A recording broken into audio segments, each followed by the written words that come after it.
Mbak Yuning. Assalamualaikum warahmatullahi wabarakatuh. Selamat malam Mbak Ayu. Kami dari kelompok 3 bersama rekan saya ada Yulia Kartika, Safiga Dewi, Anissa Fianiar, Kesa Hananzia, dan saya sendiri Agnes Claudia. Di sini kami akan mempresentasikan untuk UTS, proyek UTS kami dengan judul Fenomena Ghosting dalam Hubungan Personal dan Profesional, serta dampaknya pada trust dan etika komunikasi. Next.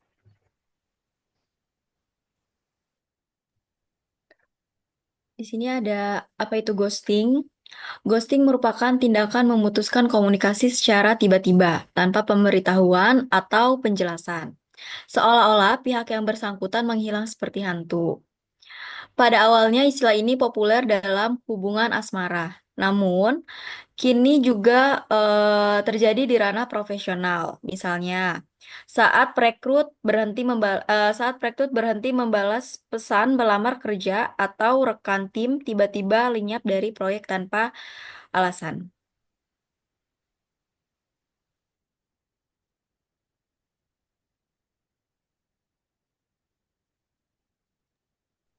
Oke, selanjutnya itu ada latar belakang masalah.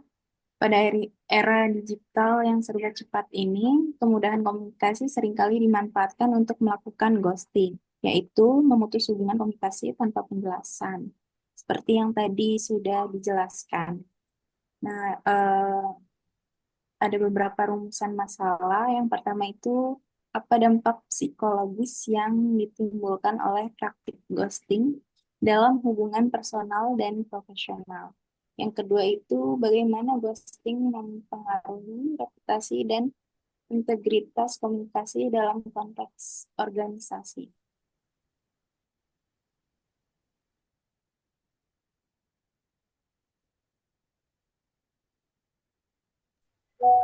Baik, selanjutnya ada implikasi.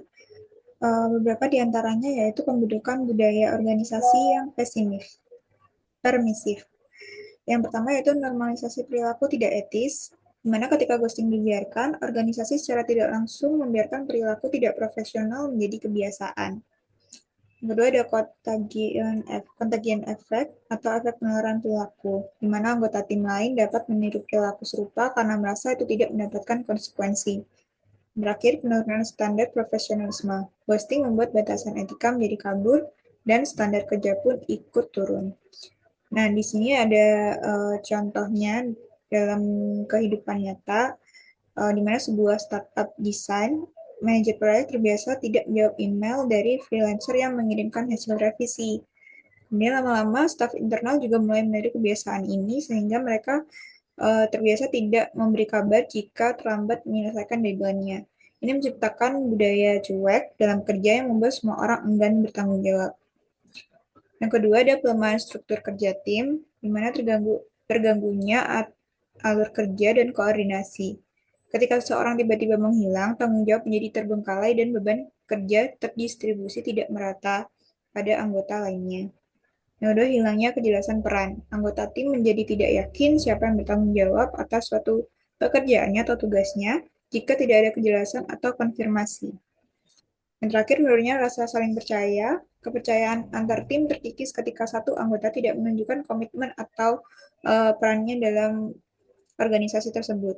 Contohnya, dalam tim pemasaran, seorang anggota yang bertanggung jawab atas presentasi klien tiba-tiba tidak muncul dan tidak memberi kabar, sehingga akibatnya rekan lain harus buru-buru menyusun materi yang tidak mereka kuasai. Padahal harusnya yang bertanggung jawab adalah si yang ngeghosting ini, sehingga membuat presentasinya kacau dan klien kecewa. Koordinasi tim pun jadi kacau karena tidak ada yang tahu harus mengambil alih tanggung jawab itu atau tidak. Yang terakhir ada penurunan etos kerja kolektif.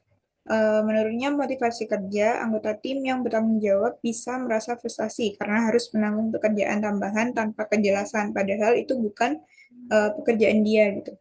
Lalu timbulnya ketidakadilan dalam pembagian kerja. Ghosting menciptakan ketimpangan yang merugikan anggota tetap aktif dan berkomitmen. Terakhir, berpotensi menciptakan konflik internal. Ketegangan antar anggota tim bisa meningkatkan akibat meningkat akibat rasa tidak adil dan frustasi terhadap asalnya tanggung jawab. Misalnya, di kehidupan kampus, saat kita ada kerja kelompok, salah satu anggotanya nggak pernah datang, nggak pernah hadir untuk mengerjakan bagiannya pun nggak ada kabar gitu. Teman satu timnya akhirnya harus lembur dan menutupi kekurangannya. Mereka pun merasa masih frustasi dan tidak bersemangat karena merasa hanya dimanfaatkan. Dan hubungan antar anggota timnya pun menjadi rendah.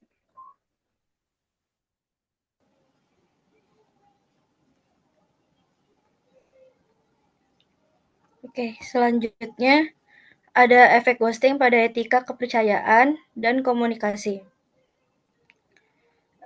Fenomena ghosting memiliki konsekuensi serius pada hubungan profesional dan pribadi. Secara khusus, ghosting memiliki dampak langsung pada kepercayaan, etika komunikasi, dan rasa keadilan antar pribadi. Nah, yang pertama ada menurunnya kepercayaan.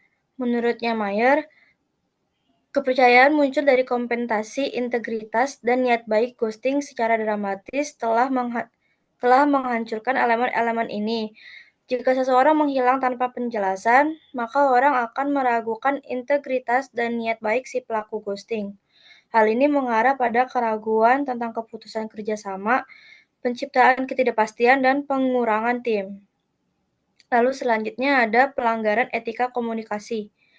Ghosting berbeda dengan prinsip-prinsip fundamental komunikasi etis, keterbukaan, tanggung jawab, dan penghormatan terhadap luar negeri. Mengatakan bahwa ghosting menciptakan perasaan kebingungan, ketakutan, dan emosi dalam konteks pekerjaan, dan ini akan membuat hubungan jadi dingin dan penuh prasangka buruk. Lalu yang ketiga ada gangguan pada rasa keadilan. Dalam teori keadilan organisasi, ghosting melanggar dua aspek utama, yaitu yang pertama ada keadilan interpersonal. Individu merasa diperlakukan tidak sopan dan tidak manusiawi karena diabaikan. Lalu yang kedua, informational justice. Tidak diberikannya penjelasan atau alasan membuat individu merasa dijauhkan dari informasi penting. Lalu yang terakhir ada dampak dan produktivitas psikologis. Ghosting dapat menyebabkan perasaan terisolasi, ketakutan, dan stres. Dalam jangka panjang, ini dapat mempengaruhi kehilangan produktivitas, ketidakpuasan kerja, dan keinginan tidak disengaja untuk mengembangkan hubungan profesional yang sehat.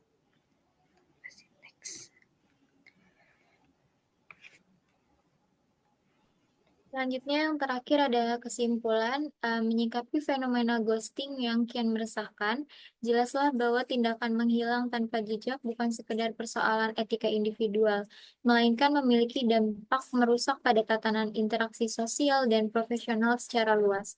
Oleh karena itu, upaya edukasi dan sosialisasi mengenai konsekuensi negatif ghosting serta urgensi komunikasi etis dan penuh pertimbangan perlu diperluas di berbagai lapisan masyarakat. Dengan demikian, diharapkan terbentuk lingkungan interaksi yang saling menghargai, mampu membangun kepercayaan yang kokoh, dan pada akhirnya memacu produktivitas yang berkelanjutan, baik dalam ranah personal maupun profesional. Mungkin sekian dari kelompok kami. Terima kasih. Wassalamualaikum warahmatullahi wabarakatuh.